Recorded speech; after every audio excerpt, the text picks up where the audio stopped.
In the dim glow of a London studio, where echoes of timeless melodies linger like ghosts, an elderly man adjusts his glasses and takes a deep breath. Paul McCartney, the legendary bassist whose harmonies shaped a generation, sits before a microphone on this crisp September morning in 2025. At 83 years old, his face bears the lines of a life richly lived, yet his eyes betray a vulnerability seldom seen. As the interviewer probes the enduring mystery of the Beatles' dissolution, McCartney's voice cracks, and tears well up unbidden. He pauses, wipes his cheek, and finally voices a confession that resonates with raw honesty. The true catalyst behind the band's end was not just business or egos, but a profound personal rift that shattered their unbreakable bond. This moment, captured in a recent exclusive session, peels back layers of history, inviting a fresh examination of an icon's journey from Liverpool's streets to global stardom and beyond. Let us delve into the origins, tracing the path from humble beginnings in Walton to the heights that preceded the fall. Walton, Liverpool, 1942. Amid the rubble of bombed-out streets and the wail of air raid sirens, James Paul McCartney enters the world on June 18th in a modest hospital ward. His father, Jim, a cotton salesman turned firefighter during the Blitz, embodies the stoic resilience of a working-class man, while his mother, Mary, a midwife, brings warmth and discipline to their terraced home on Forthland Road. Paul, the elder of two brothers, grows up in a household where music flows like the Mersey River. Jim plays piano in local pubs, teaching his son chords on an upright inherited from relatives. Young Paul, with curly hair and a cheeky grin, absorbs these lessons eagerly, strumming a toy guitar while dodging the hardships of post-war rationing, scarce sweets, patched clothes, and cold short winters that force the family to huddle by the fire. The early years unfold in a city rebuilding itself, where Paul attends Stockton Wood Road Primary School, excelling in art and English, but often daydreaming of adventures beyond the docks.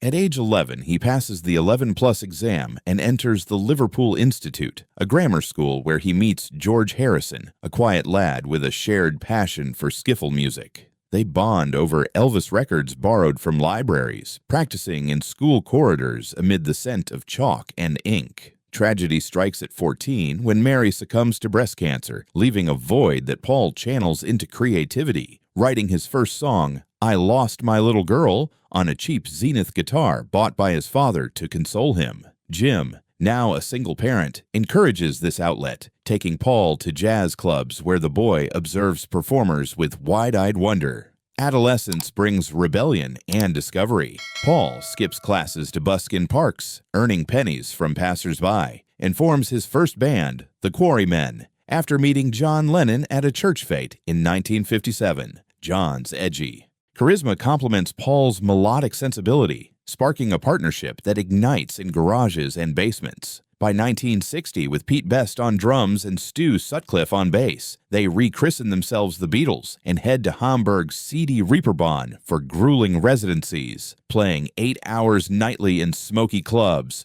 honing their craft amid amphetamines and rowdy crowds. Paul, switching to bass after Sutcliffe's departure, emerges as the band's diplomat, negotiating gigs and smoothing tensions. These formative experiences, analyzed as a crucible of talent and endurance, forge unbreakable ties, yet plant seeds of strain. John's volatility clashes with Paul's pragmatism, foreshadowing future fractures.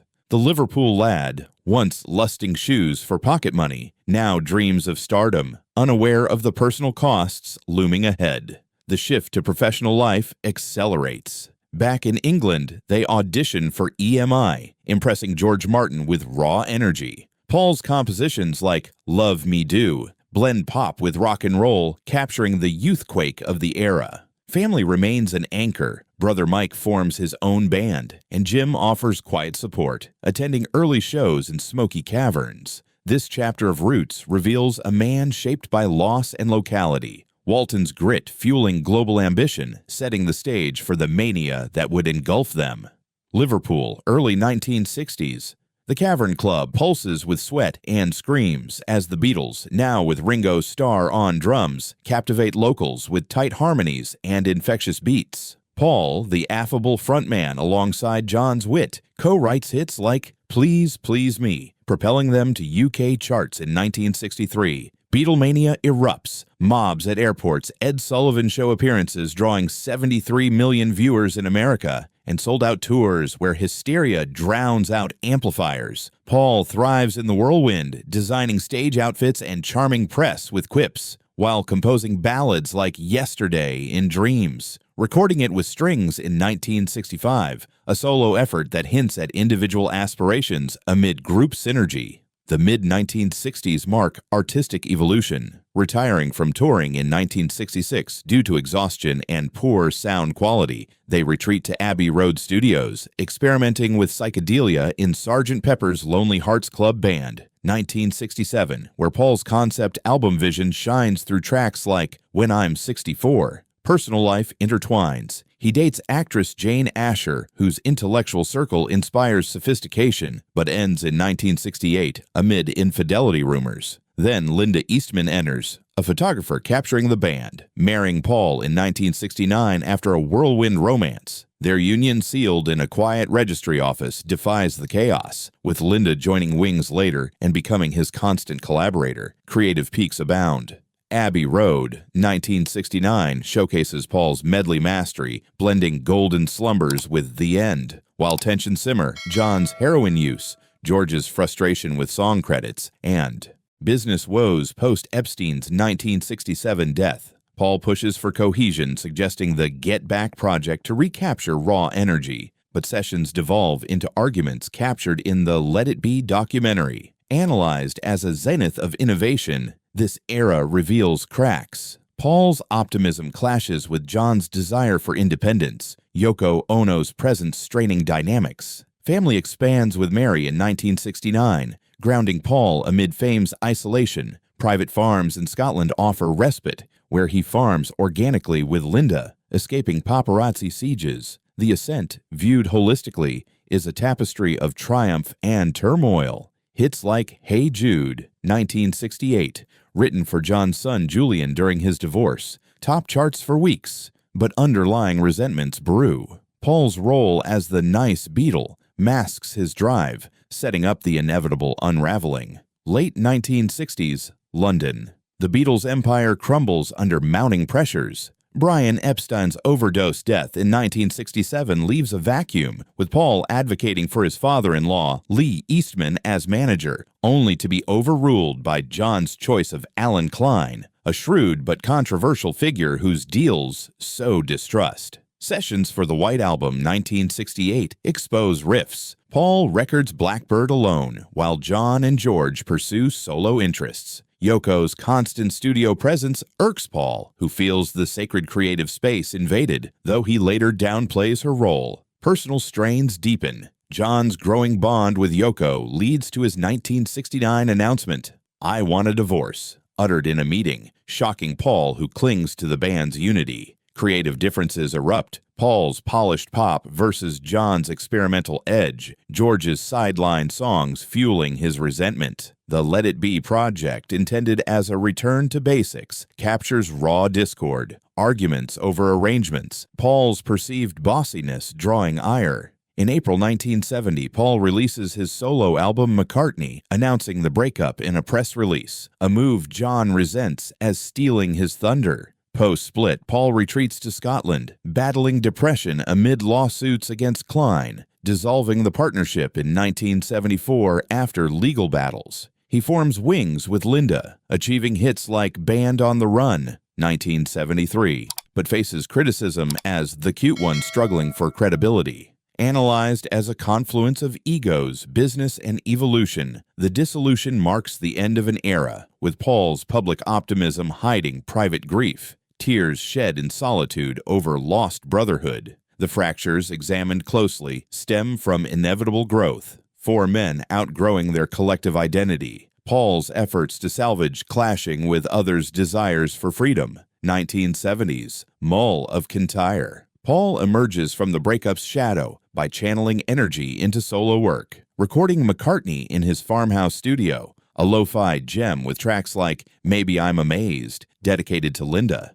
Wings forms in 1971. touring universities in a van for grassroots revival, evolving through lineups with Denny, Lane, and Henry McCullough. Red Rose Speedway, 1973, garners mixed reviews, but Band on the Run, recorded amid Nigerian robberies and lineup changes, becomes a critical darling, topping charts with its adventurous sound. Paul navigates legal entanglements, suing to free Beatles assets from Klein, a process dragging until 1975 when the band officially dissolves. Family life flourishes as Ballast. Heather, Linda's daughter from a previous marriage, is adopted by Paul in 1969, followed by Stella in 1971, James in 1977, and Beatrice in 2003 with second wife Heather Mills. Stella rises as a fashion designer, Mary as a photographer, James as a musician, each carving paths while Paul offers guidance without pressure. Linda's vegetarian advocacy leads to their cookbook and food line, blending domesticity with activism. The 1980s bring Tug of War, 1982, collaborating with Stevie Wonder on Ebony and Ivory, a plea for racial harmony topping charts. Paul's knighthood in 1997 cements his status, but personal lows loom. Linda's breast cancer diagnosis in 1995, her death in 1998, leaving him devastated, prompting elegies like "My Love Does It Good." The 2000 C reinvention, marriage to Heather Mills in 2002 amid media frenzy, birthing Beatrice but ending an acrimonious 2008 divorce with custody battles and financial settlements. Paul rebounds with Nancy Shevell in 2011, a businesswoman providing stability. Albums like Chaos and Creation in the Backyard 2005 earned Grammy nods showcasing maturity. Analyzed as a resilient arc, this period balances artistry with fatherhood. Tours like Out There in 2013 draw millions, while he mentors James on releases. Triumphs include Rock and Roll Hall of Fame induction as solo artist in 1999, affirming independence from Beatles' shadow. Collaborations abound, with Kanye West on 4-5 Seconds 2015 blending generations. Personal philanthropy, supporting animal rights landmine clearance, reflects Linda's influence. This chapter illustrates adaptation. From Wings' arena rock to intimate recordings, Paul's evolution sustains relevance amid life's upheavals. 1990s onward, Linda's passing in 1998 plunges Paul into grief, inspiring Flaming Pie, 1997, with tributes like Little Willow. He channels sorrow into advocacy, establishing the Linda McCartney Center for Cancer Research. John's 1980 murder haunts him. In interviews, Paul recalls their last conversation, baking bread in New York, tearing up over unresolved tensions. George's 2001 death from cancer prompts Here Today performances, where Paul often pauses emotionally, admitting regrets over past arguments. Legacy building intensifies. The Beatles Anthology, 1995, reunites survivors for Free as a Bird. John's demo overdubbed, evoking nostalgia. Paul's classical forays, Liverpool Oratorio, 1991, expand horizons, while Run Devil Run, 1999, revisits rock roots. The Mills divorce, settled for $24 million, exposes vulnerabilities, tabloid scrutiny over allegations of abuse, which Paul denies, straining his public image. Nancy's arrival brings calm. Their low-key wedding contrasts previous spectacles, focusing on companionship. In 2020's, McCartney III, 2020, recorded in lockdown, reflects introspection. Tracks like Find My Way, addressing aging. Books like The Lyrics, 2021, dissect his songwriting, revealing inspirations behind Blackbird as civil rights allegory. Health Scares, a 2014 virus halting tours, underscore mortality, yet he persists with Glastonbury headlining in 2022 at 80. Analyzed as contemplative phase, losses amplify his humanism. Advocating gun control post-John, environmentalism with Stella. Family dynamics evolve. Grandchildren from Mary's kids bring joy. James's albums echo his style. This era cements a legacy of endurance, turning personal pains into universal art. Reflections deepen in podcasts. Admitting Beatles' end stemmed from John's need for space. Paul's voice wavers, recalling the hurt. George's underappreciation, he notes, fueled solo successes like All Things Must Pass. September 2025, London. In a BBC special, Paul sits with a cup of tea, reminiscing. As talk turns to the breakup, his composure cracks. Tears stream as he admits. The core reason was the erosion of their brotherly bond, exacerbated by Klein's manipulations and John's withdrawal into Yoko's world.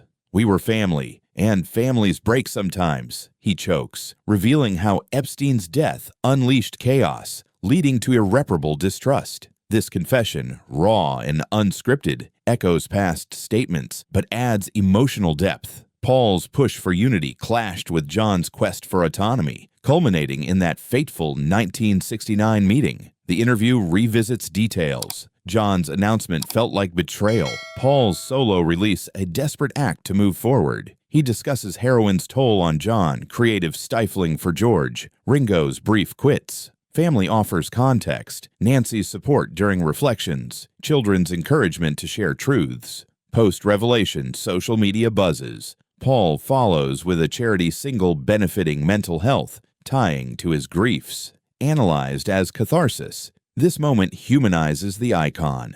At 83, vulnerability replaces guarded optimism. Tours continue sparingly, focusing on classics like Let It Be, where audiences sense renewed poignancy. Collaborations with modern artists, remixes with Taylor Swift, bridge generations. Emotional reckoning extends to philanthropy, funding music education in Liverpool, honoring roots. The revelation sparks debates. Was it business or hearts? Paul's tears underscore the human cost of fame. 22.5 High Park Farm. Paul, at 83, tends gardens with Nancy, finding solace in rural rhythms amid urban legacies. Health routines, yoga, vegetarian diets sustain vitality, though arthritis slows piano sessions. Family gatherings in Sussex homes feature jam sessions with James, Stella's eco-fashion. Discussions, Mary's photography critiques. Beatrice, now adult, pursues studies embodying blended lineages from 3 marriages. Influence persists. Beatles catalog streams billions, inspiring docs like Get Back, 2021, reframing narratives. Paul's Now and Then 2023, AI-enhanced John demo, revives magic topping charts. Books and exhibits chronicle life. Liverpool's McCartney Childhood Home Museum draws pilgrims. Philanthropy expands. Millions to animal welfare, echoing Linda. Climate initiatives with Stella. Twilight brings honors. 2024, Lifetime Achievement Grammy, where he performs Yesterday, tearfully. Yet solitude creeps. Friends like Ringo reminisce via calls, but losses accumulate. Paul's memoir drafts ponder regrets, breakups pain, missed reconciliations. Influence on culture endures, from hip-hop samples to Broadway revivals. This phase, a mosaic of reflection and contribution, affirms his stature, firms his stature,